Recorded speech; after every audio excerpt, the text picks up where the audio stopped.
ကိုကြီးကားအကြောင်းရှင်းပြမယ်ဓာတ်စီနင်းလိုက်တိုင်းကားကအရှင်တက်တယ်ဒါပေမဲ့ဓာတ်စီတိုင်ကီတဲကအင်ဂျင်ထဲကိုရောက်ဖို့ခရီးရှည်ကြီးသွားရတယ်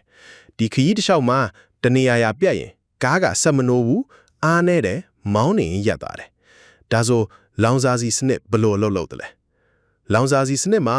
အဓိကအစိတ်ပိုင်း၅ခုပါတယ်တစ်ဓာတ်စီတိုင်ကီ fuel tank ဓာတ်စီကိုတိုးလောင်ထားတယ်ကားအောင်မှာရှိတယ်ပလတ်စတစ်ဒါမှမဟုတ်တပ်တူနဲ့လုပ်ထားတယ်နှစ်လောင်စာစီပန့် fuel ပန့်အရေးကြီးဆုံးတစ်ခုဓာတ်စီတိုင်ကီထဲမှာနစ်မြုပ်နေတယ်ဓာတ်စီကို engine စီပို့ဆောင်ပေးတယ်တော့အုံဖွင့်တာနဲ့2-3စက္ကန့်အလုပ်လုပ်ပြီးဖိအားဖြည့်ပေးတယ် priming ဒါမရှိရင်ကားဆက်မနိုးဘူး3လောင်စာစီစစ် fuel filter ဓာတ်စီတဲကဖုံသဲအညစ်အကြေးတွေကိုစစ်ထုတ်ပေးတယ်ဒါပိတ်နေရင် engine ကဓာတ်စီမရဘူးဆက်နိုးရခတ်တယ်အားနေတယ်4လောင်စာစီထိုးအပ် fuel injector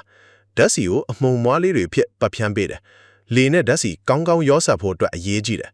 ဒါပိတ်နေဆလန်ဒါအလုပ်မလုပ်ဘူး engine တုံးမယ်ကားဟောင်းတွေမှာကာဘူရေတာသုံးတယ်5လောင်စာစီဖိအားထိန်းညှိဆက် fuel pressure regulator